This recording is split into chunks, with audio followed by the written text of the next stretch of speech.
que son parte del cárcel: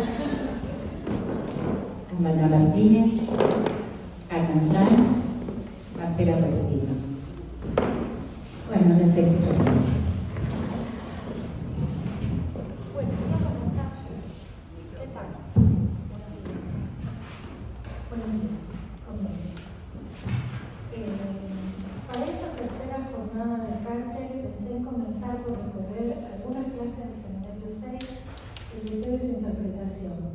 La lectura de este texto se propuso en las reuniones que tuvimos con el +1, donde también se sugirieron el Seminario de la Angustia, el Seminario de la Lógica del Fantasma, entre otros. La lectura también fue orientada por el intercambio de las charlas con Amanda y Carmen, que enriquecen el trabajo del cárcel. Por otro lado, volví al Seminario de la Relación de Objetos, que sigue planteando una perspectiva de valor. Además, me interesa señalar que al momento de pensar este tercer encuentro, se me hace necesario ubicar las presentaciones anteriores del cárcel. Es en ese sentido que entiendo que el Seminario de la Relación de Objeto introduce este valor de la falta en su función estructural.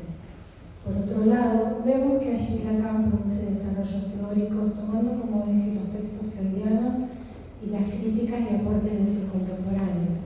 Digo esto porque si bien podemos pensar que situarlo de este modo es plantear algo referido al contexto de la producción del seminario, creo que también es valioso porque Lacan se posiciona en desarrollar su propia teoría. En los dos trabajos anteriores pude señalar que el esquema L, al que vimos a Lacan recurrir en varias clases, muestra este lugar que el imaginario presenta a la luz del análisis de los casos clínicos. Tenemos también la diferencia que propone en relación a los diferentes modos en que la falta de objetos se presenta en la estructura y que desarrolla a partir de la diferenciación de los tres modos de la misma: castración, frustración, privación, y de las complicaciones que surgen en la clínica. En cuanto a la privación, Lacan introduce este término para situarlo real, con minúscula.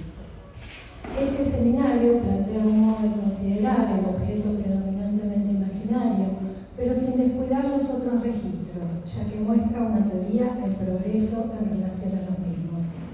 En la clase del 20 de marzo, Lacan realiza un desarrollo con respecto al objeto del deseo de la madre como metonímico o como metafórico, tomando como ejemplo el caso Juanito.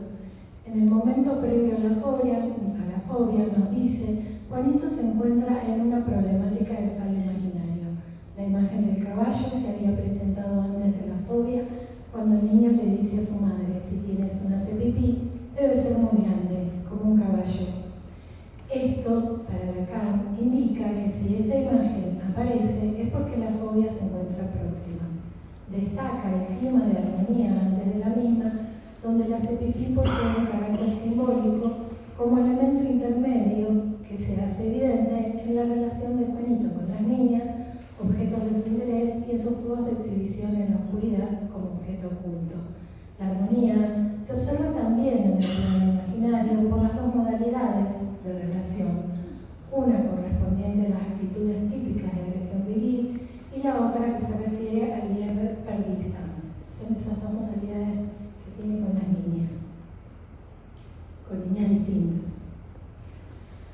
Dos modalidades de relación diferenciadas que Freud indica operando entre los objetos del niño y que muestran el resultado de una transferencia hacia objetos femeninos de sus sentimientos por el objeto madre.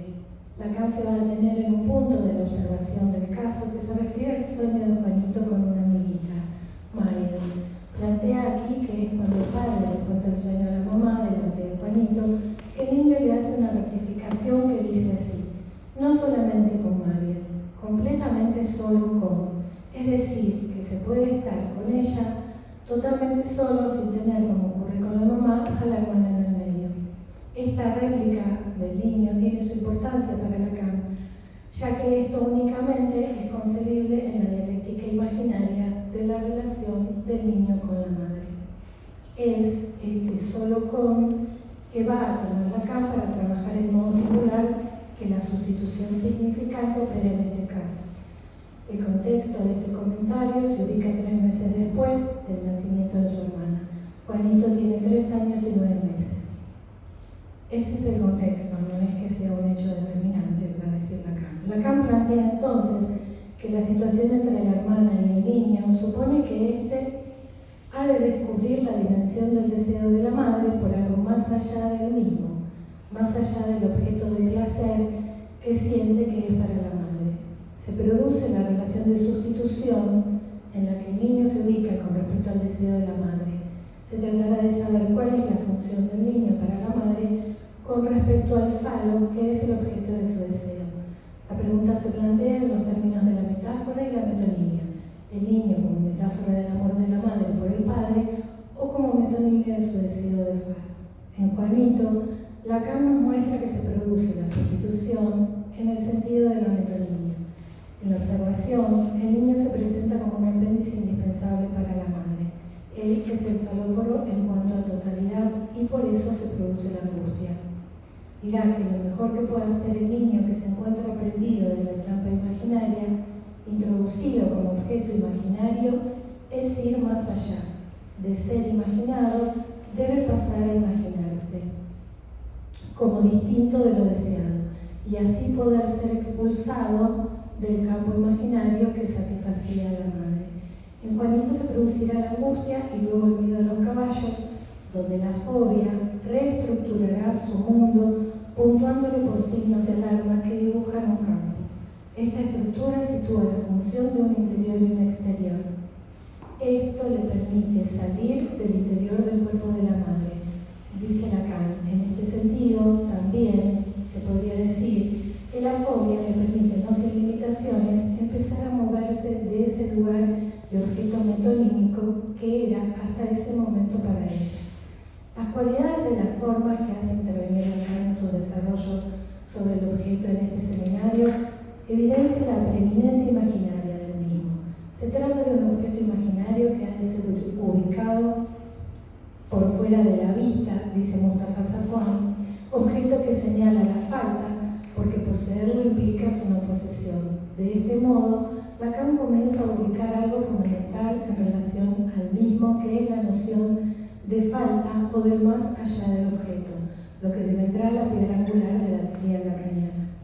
Voy a ubicarme ahora en el seminario El deseo y su interpretación para citar allí algunas puntuaciones sobre el objeto. En este seminario, la relación sujeto-objeto se plantea en el campo del deseo. El objeto es el que sostiene al sujeto en el momento en que tiene que hacer frente a su existencia en el lenguaje. Se trata del objeto por fuera del sujeto que solo puede ser captado cuando éste desaparece detrás de un significante. En ese punto de desaparición, el sujeto se relaciona con el objeto del deseo.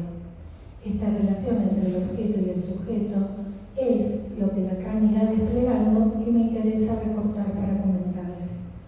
Después de desarrollar un primer acercamiento al tema por el deseo del sueño, a partir de sueños trabajados por Freud, como son el sueño del padre muerto y el sueño de la pequeña Ana, y el caso de Ella Sharpe, Dream Analysis, Lacan se posiciona en su algoritmo S/Losange-A para de allí comenzar a cuestionar y desplegar coordenadas que incluyen al deseo en la relación del sujeto con el objeto y a la complejidad que se presenta al momento en el que el sujeto de la experiencia intenta realizar la satisfacción de su deseo. En la fenomenología se encuentran ejemplos de situaciones donde el sujeto intenta evitar las ocasiones para satisfacer el deseo por temor a depender del otro, nos dice Lacan. Esto se presenta en el fantasma bajo la forma de lo que el sujeto teme y lo aparta de la satisfacción de su deseo. ¿Qué es esta A que en el fantasma Lacan ubica frente al sujeto tachado? ¿Es el otro con minúscula del que el sujeto teme depender? Frente al objeto A, el sujeto se desvanece detrás de un significante. ¿Cuál es ese significante? ¿Cómo se produce? La fórmula del fantasma S/Losange-A es la escritura de eso que permanece constante en el inconsciente. Nos muestra que ese significante en el que el sujeto se borra encuentra su apoyo en el objeto, que es la imagen del propio cuerpo, objeto del erotismo, I de A. En la clase 20, Lacan propone que el objeto es el soporte del sujeto en ese momento donde no puede asignarse entonces lo que ocurre a nivel del otro es lo que importa. Señala ese lugar que es para el sujeto el lugar de su deseo. Por la estructura misma que instaura la relación del sujeto con el otro en calidad de lugar de la palabra, algo falta. Es de esta articulación de la falta en que sujeto y objeto se unen. Resulta la fórmula que Lacan escribe y que da cuenta del intento de captar la función de A minúscula. Es por eso, dice Lacan, que el sujeto para designarse empleará algo que es tomado a sus expensas como sujeto real, por medio de la castración, cuyo sentido es que eso real con lo que el sujeto se relaciona de manera imaginaria es elevado a la función significante. El objeto A en el inconsciente es un elemento real del sujeto. Es una operación que produce al sujeto como deseante. Por eso Lacan dice que el objeto A es el efecto de la castración y el falo es el objeto de la castración. Desarrolla el esquema sincrónico de la dialéctica del deseo, que es lo que dará por resultado el objeto A como resto. En esta dialéctica se establece la relación primordial del sujeto con el otro con mayúscula y la demanda. Cito a Lacan: el otro se manifestará al sujeto a lo largo de su existencia por medio de dones o de negativas, pero ello jamás se situará al margen de la falta fundamental que se encuentra en el nivel del significante. La minúscula es aquello que se ve sometido a expresar la atención última del sujeto, la que está al margen de todas las demandas y que ninguna de estas puede agotar. Está destinada a representar la falta. El sujeto falta a sí mismo, falta en forma de objeto. El objeto causa del deseo que es simbolizado por la letra A. Interesa a Lacan ubicar la función de A. Esta será soporte del sujeto, le dará forma a su falta como falta en ser. A es lo que el sujeto no es. El sujeto se mutila imaginariamente de esa parte de sí mismo, parte de carne, para sostenerse como sujeto del deseo, más allá de lo que se articula en su demanda. El sujeto está en el intervalo entre la demanda como expresión de la necesidad y la demanda de amor, o en el intervalo entre los significantes. Por eso, el objeto imaginario del fantasma sobre el que se sostiene está estructurado como forma de corte. Esta estructura es común a las tres especies de objetos localizados en la experiencia analítica: el objeto pregenital, el falo y la voz. Objetos elegidos además porque cumplen la función de convertirse en significantes que el sujeto extrae de su propia sustancia para sostener ante él el agujero, la ausencia del significante en el nivel de la cadena inconsciente.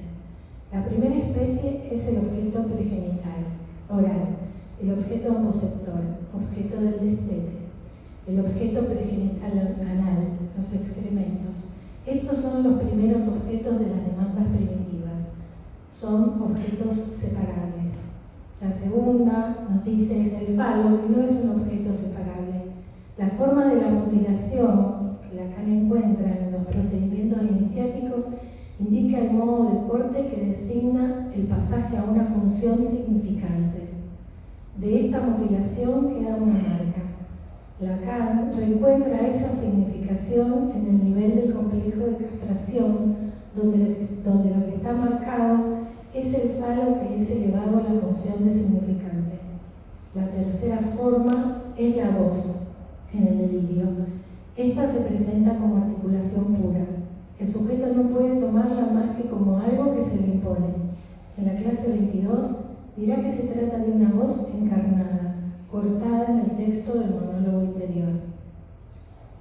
El carácter de corte en las voces que escuchaba Reber se evidencia en que las mismas se interrumpían antes de los términos significativos. Eran solo comienzos de frases lo que él escuchaba. El corte producía un llamado a la significación. Allí, el sujeto, nos dice Lacan, está involucrado en ello, en tanto desaparece en esa significación que apunta a él. En el nivel del corte, el sujeto se fija para sostenerse en ese objeto A como ser de su inconsciente. El objeto es el soporte imaginario de esa relación de corte en que el sujeto se sostiene en el fantasma. Al final de esa clase se cuestiona sobre cómo operar con ese objeto que nos designa el deseo, qué debemos hacer en cuanto al fantasma cuya forma constituye los objetos del deseo inconsciente. Interpretarlo, bueno, van a seguir una serie de preguntas, ¿no? Pero pienso que Lacan desarrolla estas preguntas frente a sí mismo y frente a su auditorio en un contexto en el que el análisis tenía indicaciones técnicas específicas en cuanto a cómo se interpretaba el deseo. Esta se enfocaba a reducir al sujeto a las funciones de la realidad. En cambio, para Lacan se trata de no omitir la dimensión de las exigencias verdaderas del sujeto, que no se confunde con la realidad y que corresponde a una dimensión del ser.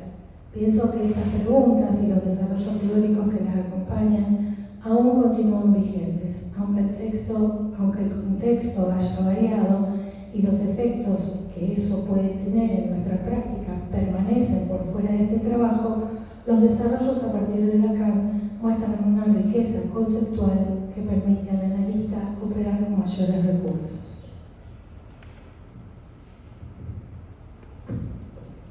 Hola, ¿qué tal?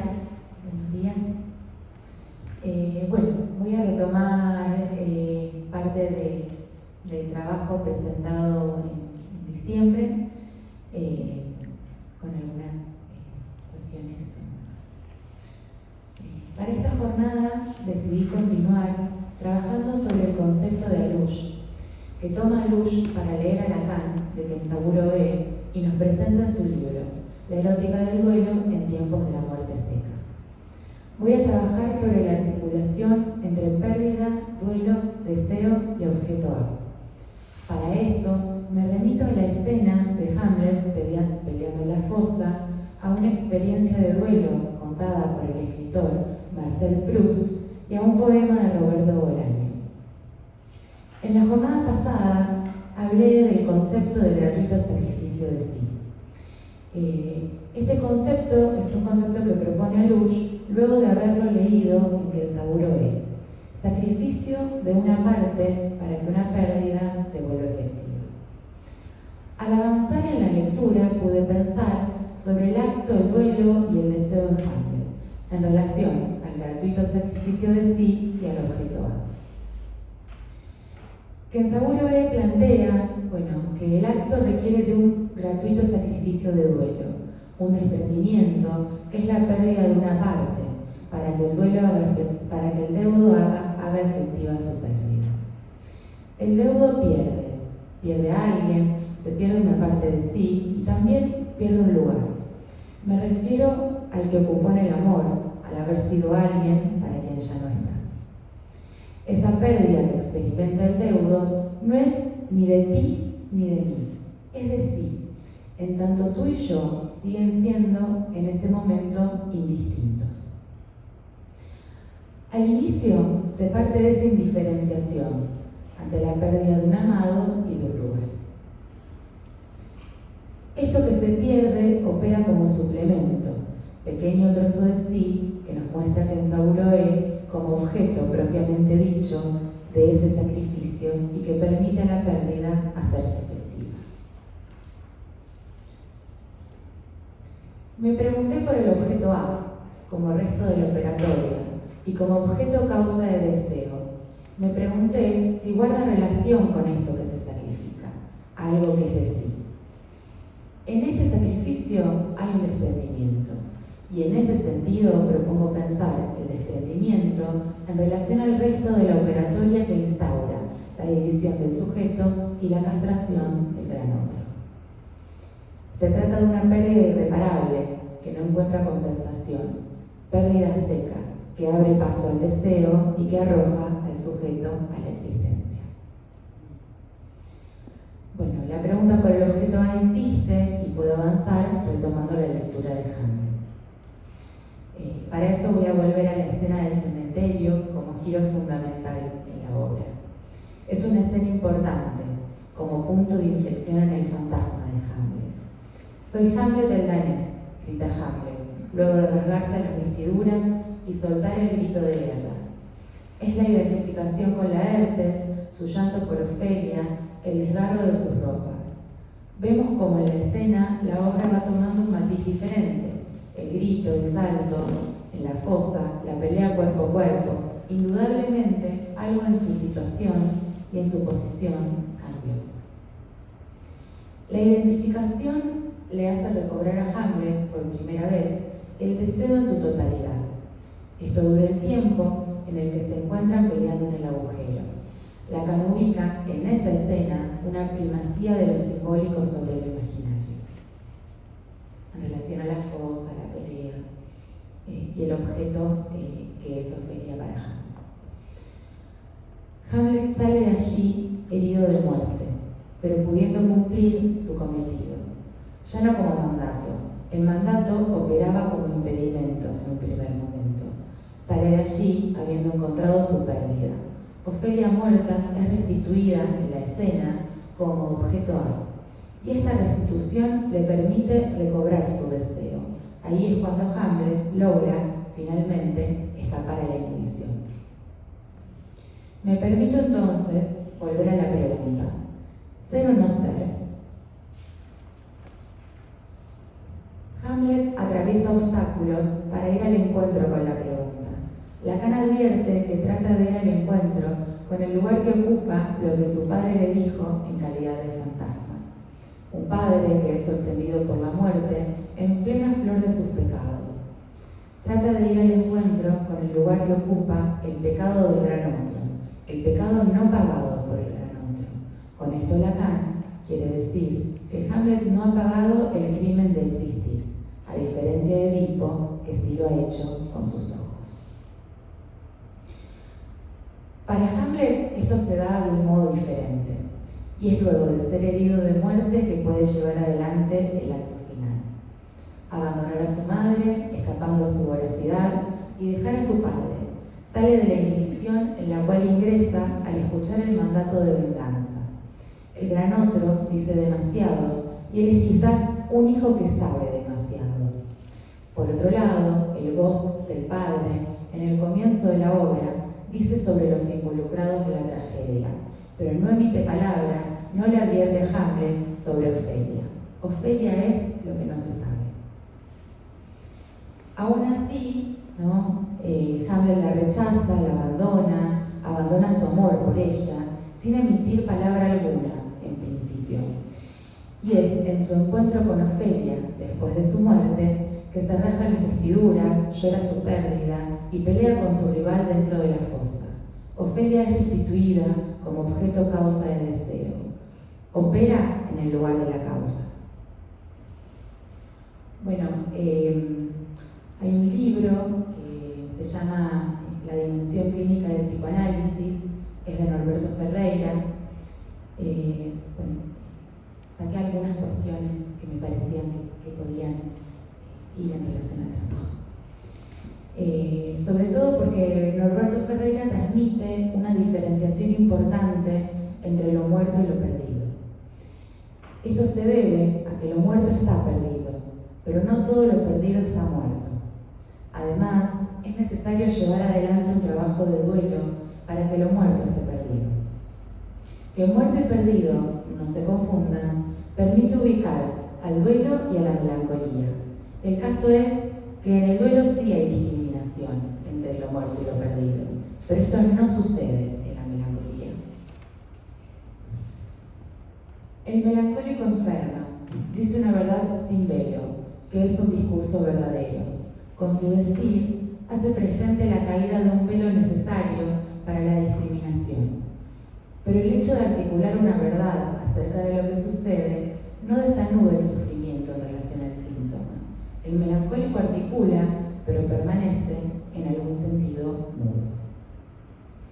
Cuando Freud dice que la sombra del objeto recae sobre el yo, señala que se produce una inhibición generalizada.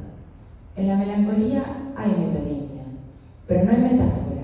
Algo falla allí y nos encontramos frente a un sujeto que no puede decir de otro modo. No es posible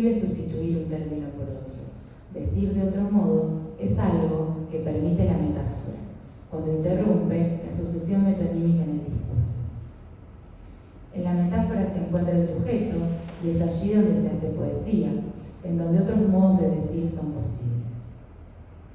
Voy a citar una parte del texto.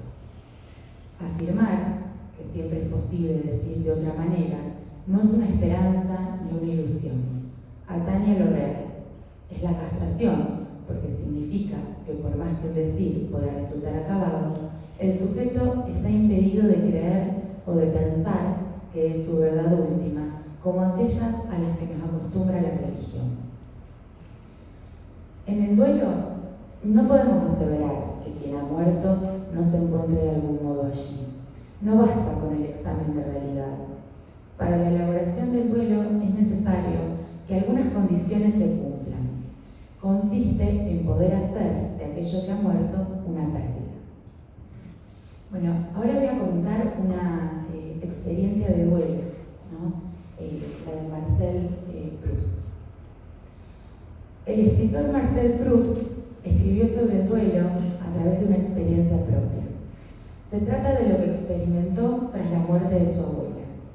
Una abuela que había ocupado un lugar importante y que lo cuidó amorosamente durante toda su infancia. Ella es una de las protagonistas de su novela En búsqueda del tiempo perdido.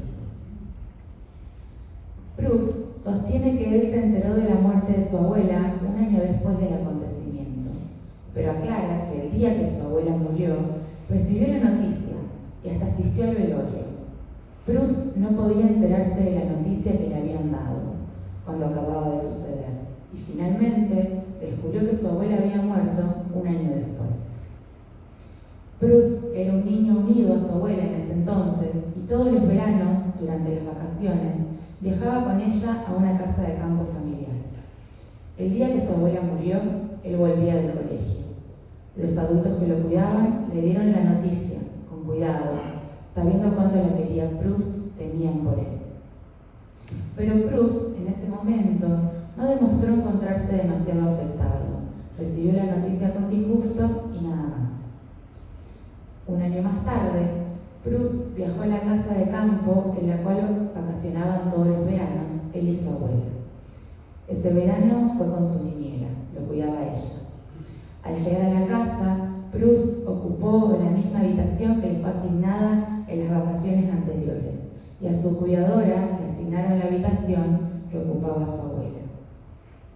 La primera noche en ese viaje, al acostarse en su cama y apagar la luz, Proust finalmente se enteró que su abuela había muerto y lloró. Con la abuela tenían un acuerdo que repetían todas las noches, todos los veranos a la hora de dormir. Proust de niño le temía la oscuridad y para poder dormir solo en su habitación, con la luz apagada, la abuela enviaba su señal, un gesto sonoro que Proust podía escuchar de su cama. Sin verla, sentía su presencia en el otro cuarto. Ella le daba 3 golpes suaves a su mesita de luz. Proust recibía esos golpecitos desde la habitación de al lado y se podía dormir tranquilo, seguro. 3 golpes suaves que sonaban como una canción de cuna, como contar un cuento, como las buenas noches. Pero esa noche no sonaron, el gesto tan esperado no llegó.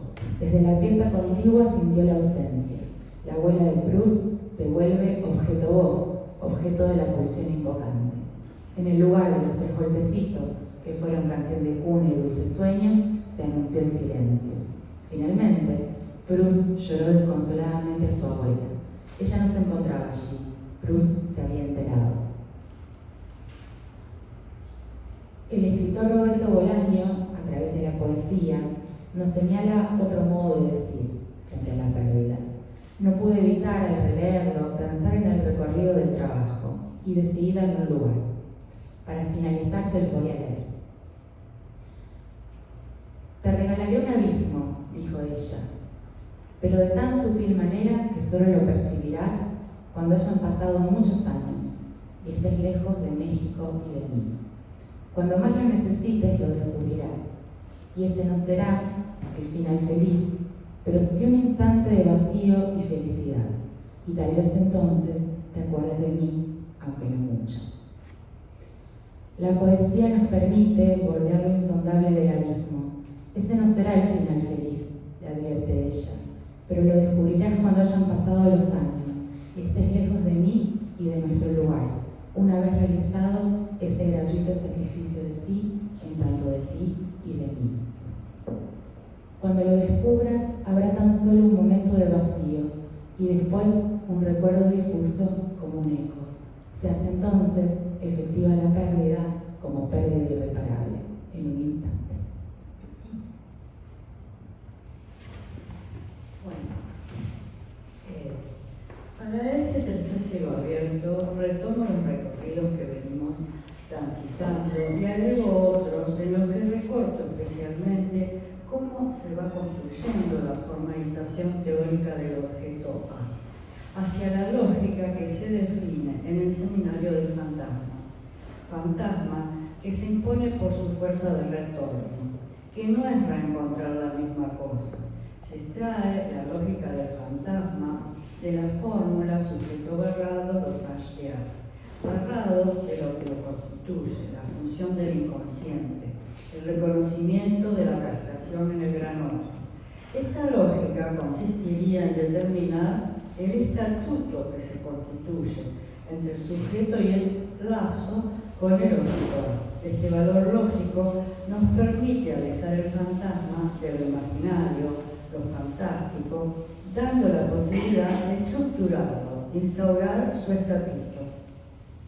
Esto nos lleva también a pensar el sujeto barrado en relación del sí y en relación al objeto a la situación de ser o no hablado, por lo cual encontramos su pertenencia a los seres hablantes, existencia de hecho que necesita de una cierta articulación. El objeto A resulta aquí de una operación lógica, no in vivo, no sobre la libra de carne, el cuerpo, como se ha trabajado en relación a los objetos de la pulsión, sino una superficie que se puede establecer entre la cinta de Möbius, el Troscap, el toro, superficies que ayudan a lograr la articulación lógica que se mueve entre el deseo y la realidad. Solamente hay cierta existencia del sujeto en relación al significante. En el inicio solo hay falta, sujeto que adquirirá realidad siendo sujeto de un significante para otro significante en un movimiento entre lo imaginario, lo real y lo simbólico. Luego hay Dasein, ser ahí, con respecto al objeto. Es la represión originaria la que acomoda lo que un significante significa para otro significante. Se acomoda a la ausencia absoluta de Dasein, a la falta en relación al instituir el sujeto. Lacan afirmará, hay sujeto donde no soy. Y es aquí cuando retornan las frases que ya citara en los trabajos anteriores. Mejor que renuncie que no pueda unir a su horizonte la subjetividad de la época, lo que llevará el trabajo a considerarlo desde esta perspectiva. Luego, ¿cuál sería el horizonte en el psicoanálisis? Creo que se trata del deseo que nos marca un camino con múltiples atajos y variaciones, y nunca es eso. Creo que el psicoanálisis tiene realidad de discurso y se tratará de no ceder en las palabras y el compromiso con la subjetividad de la época. ¿Qué decimos cuando se nombra la subjetividad de la época? Aquello que el analista escucha entramado en el decir del analizante. Momentos que arrasan nuestro país y el mundo, un mundo anclado en la repetición. Sí, en aquello que no es. Porque algo que el analista no resignará será escuchar las consecuencias que estos sucesos tendrán en singularidad y diferencia en cada analizante, uno por uno. Ya en el seminario del fantasma que hace uno, Lacan sitúa la repetición citando a Hippolyte como lo que no es. Pero, ¿qué es para el psicoanálisis la subjetividad? No se trata del hombre ni de la persona. En la época de Freud, la moral victoriana operaba como telón de fondo ante los modos de la sexualidad y su aplastamiento cultural que tenían incidencias en la constitución de las estructuras y sus manifestaciones. Ergo Freud no puede desarrollar sus conceptualidades sin tenerla en cuenta. así como distintos sucesos, la Primera Guerra Mundial, el advenimiento del nazismo, la persecución de los judíos, etc., que fueron marcando los discursos de la época, su escucha y su obra. Y vuelvo a preguntarme a qué llamamos la subjetividad de la época en la producción de Lacan. Lo que sucede y lo que se escucha va condicionando la trama fantasmática que sostiene, uno por uno, el argumento angustioso, los pedidos de atención e iluminando su lectura de Freud y su invento, llamado por él mismo objetor. Ambos habitaron el siglo XX, nos legaron una obra exquisita, dispuesta para seguir haciéndola crecer, para seguir interrogándola y poniéndola a prueba. En Lacan, transmitida en radiofonía y televisión, en sus escrituras y en sus seminarios, de los que cito algunos. Como en la lógica del fantasma, de un otro al otro, el reverso del psicoanálisis. La subjetividad de la época tiene realidad de discurso y está en relación a las políticas imperantes y a lo que de ellas deviene empuje hacia los modos de goce solitarios, degradación de lo simbólico y la metáfora, y predominancia de lo violento en lo imaginario y lo real. El estallido de lazos sociales, la caída de la solidaridad como valor, se promueven las figuras del cínico y el canalla, el activismo sexual huyendo de la inquietud del deseo, pero no es eso. Evitar el encuentro con la autenticidad y la angustia. El deseo no remite a un objeto, sino al vacío. Todo entonces algo que me retorna de la realidad de la época, que ya fuera también registrado en su discurso de 1972 en Italia por Lacan. Allí expresa: el discurso capitalista, un pretendido lazo sin castración, pero con desorden. Por eso Lacan afirmaba que el discurso capitalista, pese a su astucia, estaba destinado a estallar, condenado por la pulsión de muerte y un imperativo de goce proveniente del super-yo que lo empuja desmesuradamente, se autoconsume. Desconocía que después de su muerte acontecería la caída del muro de Berlín, entre otras cosas, lo que implicó el surgimiento de otras estrategias para la subsistencia del capitalismo. Camino que quedó abierto, y lo reseña hasta 1990 Fukuyama, politólogo, filósofo, escritor, en sus libros de fines del siglo XX. El fin de la historia, el último hombre. A veces conviene leer al enemigo para estar advertido. Es allí que, situándose desde la post-segunda guerra y el advenimiento y el avance del neoliberalismo, desde donde extraigo sus afirmaciones que ya estaban aconteciendo y que hoy más que nunca podemos leer. Muerte de la utopía, muerte de la metáfora, muerte del psicoanálisis. Por suerte, nunca es todo, pero en ese amidi no podemos dejar de reconocer su presencia y sus consecuencias en la repetición, en lo que no es, en el interjuego de la vida y de la muerte, entre el goce y el deseo. De la lectura de esa su epocalidad, de lo que Lacan podía leer, me resuena en el seminario del fantasma una frase: el inconsciente es la política, en el mismo sentido que lo mencionaba más arriba, no resignar en la escucha la preeminencia de lo inconsciente, los movimientos en los que se entrama el fantasma, eso que no es y que nos dice de la angustia, la estructura lógica y del lazo entre el sujeto borrado en relación a la falta en el otro y la emergencia real. Del falo, tener, no tener, la castración, escuchar el sexo, la sexuación y el síntoma. La verdad no tiene otra forma que el síntoma. Cuando digo la verdad, miento. Cuando miento, digo la verdad. Significación de la discordancia entre lo real y la ideología. Lacan recuerda a Freud en su célebre frase: la anatomía es el destino, en lo que a su vez, con el humor que lo caracterizaba, Freud recordaba la frase de Napoleón: la geografía es el destino. El inconsciente es la política. No digo, la política es lo inconsciente. El cuerpo hablante viene a oponerse al cuerpo del organismo como lazo social que viene a inscribirse sobre el organismo. La política es lo que enlaza a los hombres entre ellos. El lazo entre sexualidad, de la mano del deseo, y política es una evidencia. El cuerpo del sujeto hablante se atrapa por el síntoma.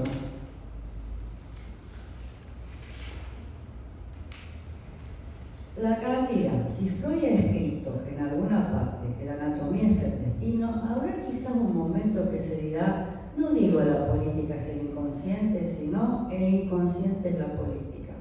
Y tomo la anatomía es el destino, escritura de Freud, en contribuciones a la psicología del amor, reflexión enigmática. ¿Se estaba refiriendo a un destino anatómico? ¿Se trataba del síntoma? Un punto de partida con lo que es preciso hacer algo, pero no es todo. Y la elección de objeto, la sexualidad es conflictiva, no coincide con el cuerpo, hay falla, no hay consumación. Hay la metáfora del síntoma, está en lo inconsciente. El sujeto está marcado por una ignorancia. El conocimiento ya no es soberano, la lectura de Freud fue subversiva. La anatomía se ve perturbada, reactivada en el goce por lo pulsional, los objetos parciales. La sexualidad se constituye alrededor del falo como faltante y el objeto que no es. Freud se refirió al cuerpo como lo que está allí, lo visible, pero no es eso. El punto de partida, recordemos el ataque de las histéricas, punto de partida de los enigmas de la sexualidad femenina. Su pregunta, ¿qué quiere una mujer? Freud jugaba con una frase de Napoleón, la geografía es el destino. Se refiere a sus campañas guerreras, su geografía justificaba sus políticas. Freud no escaparía del destino a investigar lo impredecible. Lacan, al leerlo, dirá, el destino confronta al sujeto con lo real de la diferencia anatómica de los sexos. Enigma al interior de una construcción, significante al interior del imaginario, lo real, lo simbólico y la fórmula de la sexuación a través de la que se desconoce el género y que lleva al acercamiento entre un hombre y una mujer que a veces pueden estar en esa posición o variarla. La anatomía es el destino en relación al objeto A, en función de corte, sobre los agujeros del cuerpo pulsional, soporte de los objetos, lo que da lugar a un nuevo estatuto del cuerpo imaginario sin órganos, un cuerpo que pierde su unidad, que hace lugar a la falta. El goce es presentado como el objeto de la pulsión, pero el plus de goce, lo que está en Marx, tomado de Marx, referido a la economía en pesos, Lacan y Freud, leyéndolo, a la economía libidinal, lo que colma. Allí la lista imaginaria de los objetos A se amplifica. Se produce una transacción regulada por objetos de intercambio que regula los lazos entre los individuos, la cesión del objeto en el lazo social y el sujeto sometido en su imposibilidad de ser otra cosa al significante, porque es sujeto de un significante para otro significante.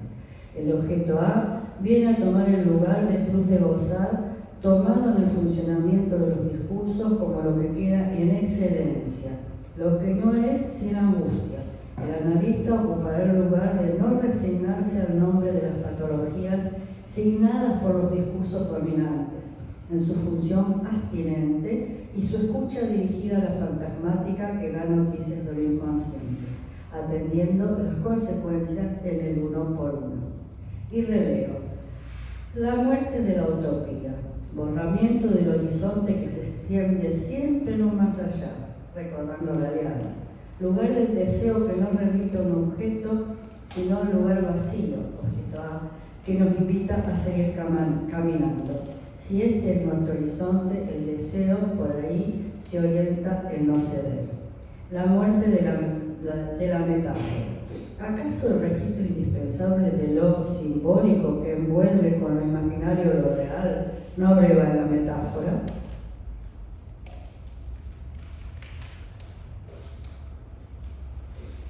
La muerte del psicoanálisis. Ella depende en la medida que los analistas no resignemos, no nos dejemos capturar y no consideremos aquello que decía Freud. Se empieza por ceder en las palabras y se acaba a veces por ceder en las cosas. Luego digo, El psicoanálisis tiene realidad de discurso, la palabra funda. He ahí la ruta, la nuestra, la de los que nos sentimos convocados. Para los analistas la palabra es fundante, tal como Lacan lo dice en Función y Campo de la Palabra y en la tercera que es siempre la primera. Luego solo se promoverá su muerte si lo permitimos.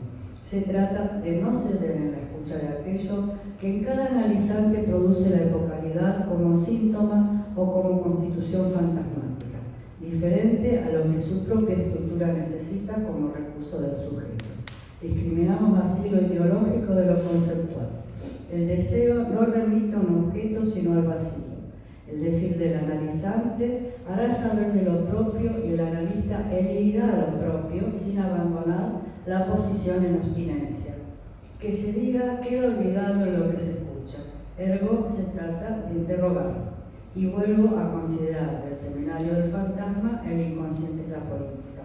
Conceptos de la política que se tomaron para definir en diferencia otros del psicoanálisis. Me remite al inconsciente lo real, que aparece como sujeto de un significante para otro significante, y en ese momento he aquí el acto y su división de lo que quedará para siempre desconocido. Bueno, sigue hasta acá. Bueno, abrimos el espacio de las preguntas, de las intervenciones, de los comentarios, lo que quieran.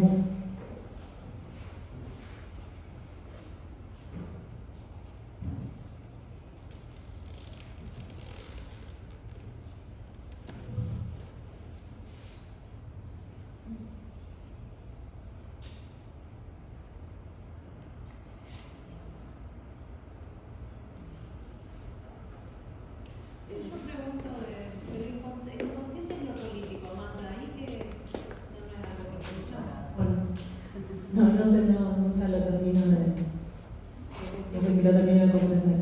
No te escucho. De que el inconsciente es lo político. No sé si por ahí podés agregar algo más de qué te parece o...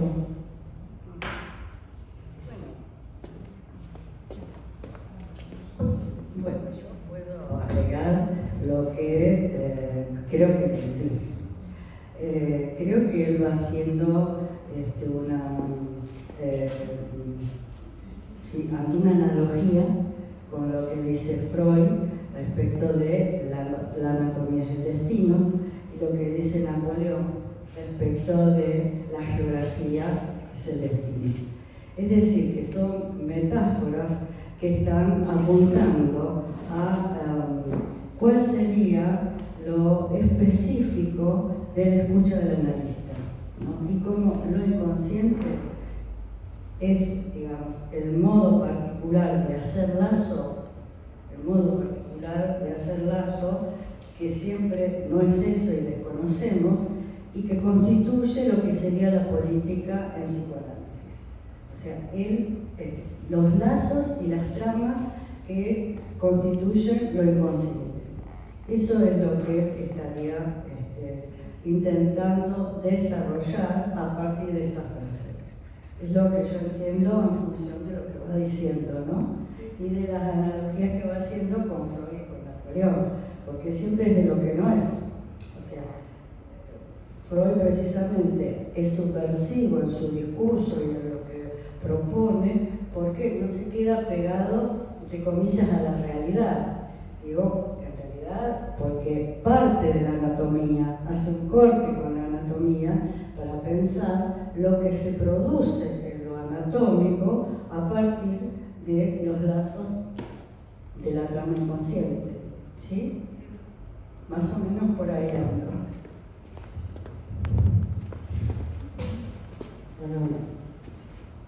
Bueno, el trabajo que vos estabas haciendo acerca de la distinción de que la pérdida y lo muerto son cosas distintas. Vos luego te deslizás en el trabajo y hay como una pregunta porque lo querés relacionar con el objeto. En cuanto a qué decir se pierde con el que se pierde. Entonces ahí vos haces una diferencia, no soy yo, no eres tú. Y hablas de ese sí mismo, esa parte de sí mismo. Si podríamos retomar, o vos que podés pensar, acerca de que esa parte de sí mismo es lo que se pone en juego y en pérdida, con la pérdida o la muerte o la partida del otro.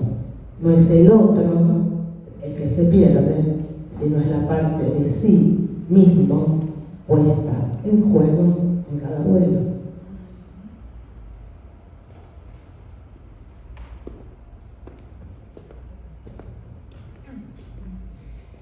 Sí, yo lo había pensado de distintas maneras, ¿no?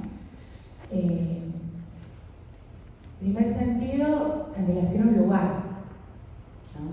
Que no es uno, no es el otro, son los lugares. ¿Quién fuiste para eso? ¿Qué lugar? Yo en este momento no lo tengo de todo presente como para por ahí desarrollarlo, pero está en el caso de esta paciente, no recuerdo si era, creo que era de Lusitano, no recuerdo bien, ¿no? Que muere una amiga de su familia, una amiga de sus padres, ¿no? Y se desespera. Sus padres habían muerto antes, ¿no? No estaba conmovida por nada. Hasta que muere esta persona, que es una amiga de sus padres, pero bueno, se ve que ella ocupaba un lugar importante para esta mujer, para esta persona, ¿no? Bueno, después está la intervención del analista, ¿no? Cuando le dice yo ya no sé cómo ayudarla, se muestra conmovida, ahí, ¿no? Las cosas se pueden elaborar de alguna manera, ¿no? En principio lo pensé como un lugar. Después, en relación, por ejemplo, a la experiencia de Proust con su abuela, ¿no? Que esto perdido tiene que ver con es la abuela, pero esos 3 golpes, ¿no? Determinan acá estoy, ¿no? Es la voz de ella. Me parece muy llamativo que además esos 3 golpes se dan en plena oscuridad, cuando él no puede verla, ¿no?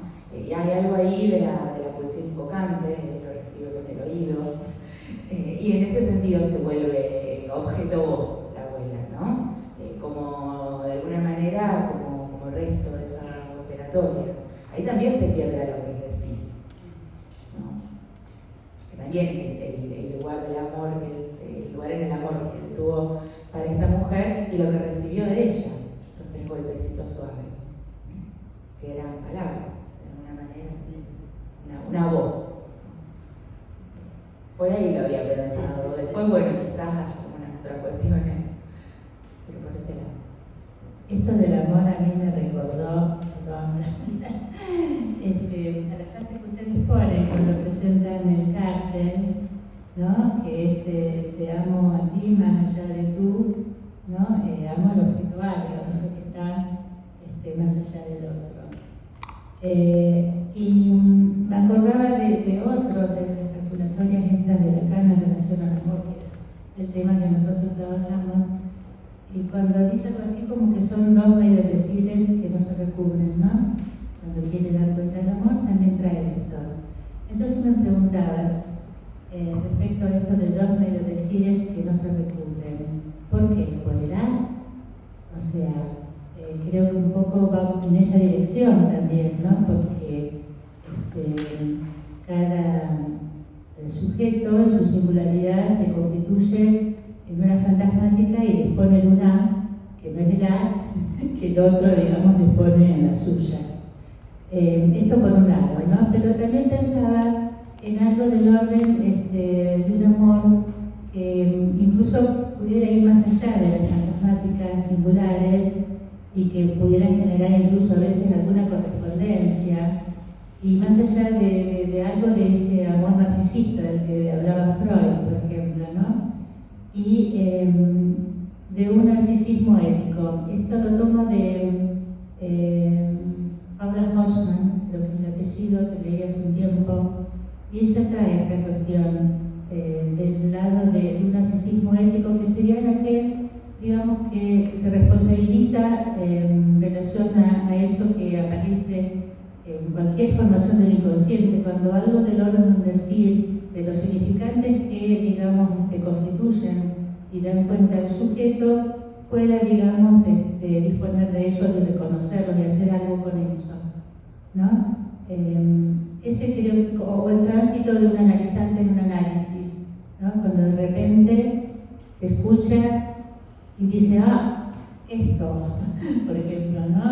Asociado libremente. Creo que ese es un orden de narcisismo que también a veces habría un poco que pensar. Bueno, nada, estas ocurrencias. ¿Alguien más quiere intervenir? A mí me quedó resonando.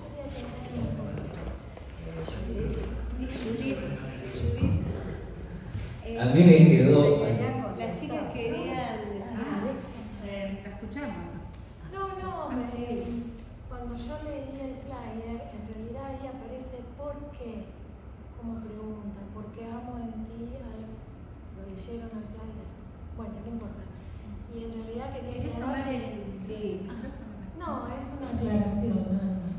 Que en el flyer aparece la frase que nosotros pusimos como una pregunta y es en realidad una afirmación, porque amo en ti, no es porque amo en ti, ¿no? Cambia totalmente el sentido. Nada, quería aclararlo por si lo leyeron y les surgía la pregunta por qué estaba escrito así. Bueno, nada más. Yo brevemente, respecto de toda tu intervención re interesante en relación a esta cuestión del amor, el narcisismo, esto que no es, esto que uno ama lo que cree en el otro, como que le hace como alma de defecto que de alguna manera lo atrae. Pero bueno, creo que hay una cuota de narcisismo necesaria. O sea, como esto de arribar al yo, del estadio del espejo, digamos, si vamos ahí, o vamos a Freud, que también en el estadio del espejo, Lacan está como de alguna manera concerniéndose de lo que Freud ha desarrollado hasta ahí. Creo que hay una cuota de narcisismo necesaria, que cada uno tiene el suyo y desde ahí ve el objeto que cree que lo va a completar, ¿no? Pero que tiene un movimiento de vaivén, que lo vemos en el desarrollo de la sexuación que hace Lacan en el seminario del amor, donde hasta en una misma pareja hay un vaivén donde a veces uno queda de un lado y otras veces queda del otro, desde un lugar más fálico o desde un lugar más objetal, sin saberlo, desconociéndolo. Y como eso constituye un movimiento que hace también a que se constituya o no el amor. Bueno, eso quería decir.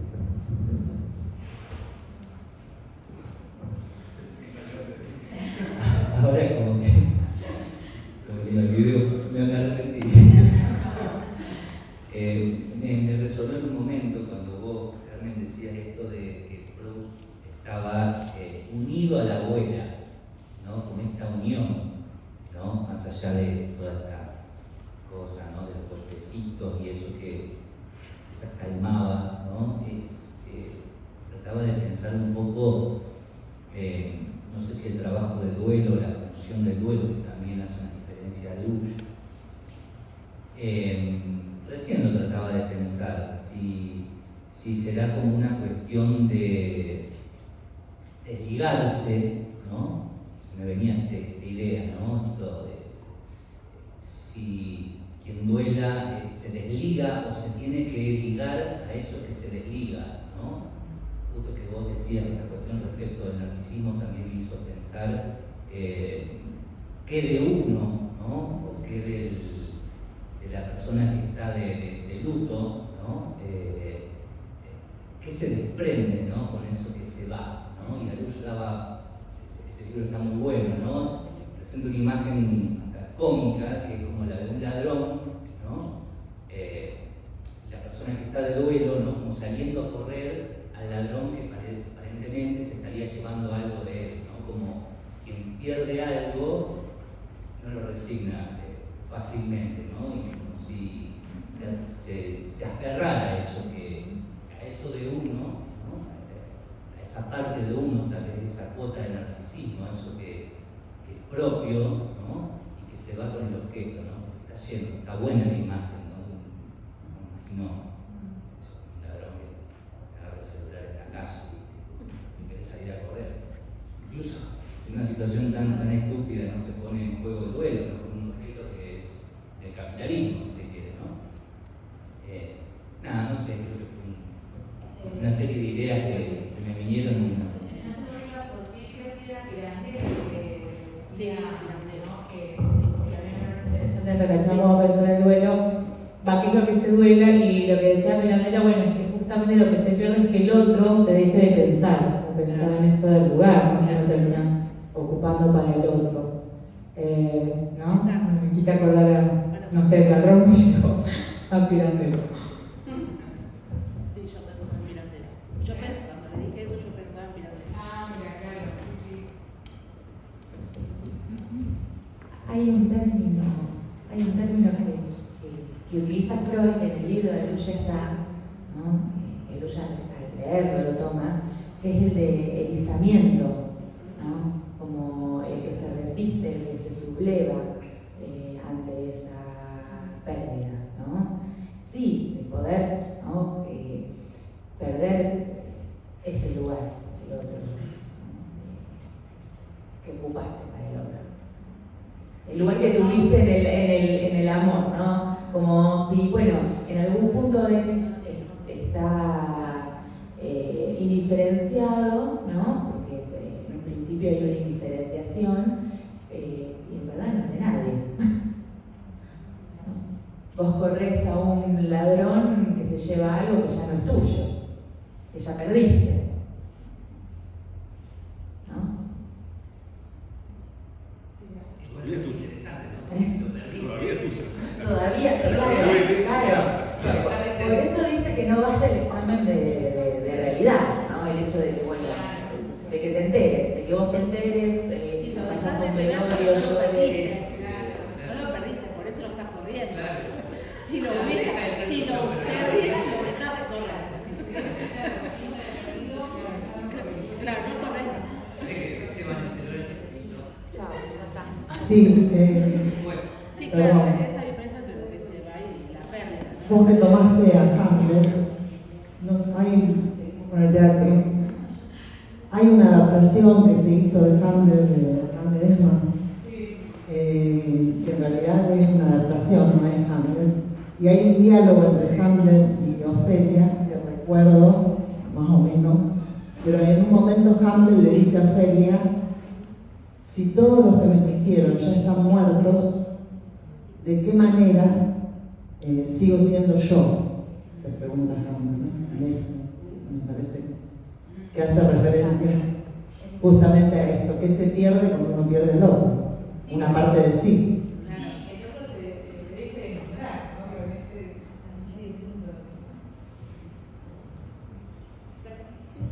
No, bueno, yo también pensaba en esto de estar perdido, perdida, ¿no? Frente a una pérdida. Como que la vez pasada en el Cártel del Amor hablaban justamente de las pérdidas, ¿no? Una pérdida en el ser, o alguien decía. Me quedaba pensando un poco en eso, ¿no? Como que en esto de perder algo o alguien también te lleva a estar perdido o perdida durante una X cantidad de tiempo hasta poder encontrarte nuevamente, saber efectivamente qué fue lo que se perdió. Bueno, de eso habla Freud, ¿no?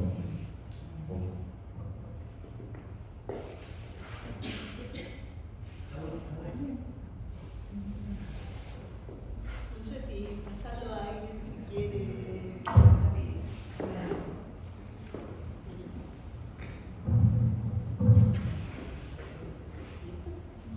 Estamos acá entonces, terminamos con este cartel. Bueno, Me pareció muy bueno lo que dijiste, me hiciste pensar en algo. Se me vino a la cabeza una canción de Fito Páez, ¿no? Que dice en un momento, ¿no? En una parte que es recitada, muerto tu padre ya no sabes dónde estás. La noche que murió mi padre bebí hasta perder la razón, no hubiera hecho falta, muerto tu padre ya no sabes dónde estás. Y se me vino a la cabeza con tu...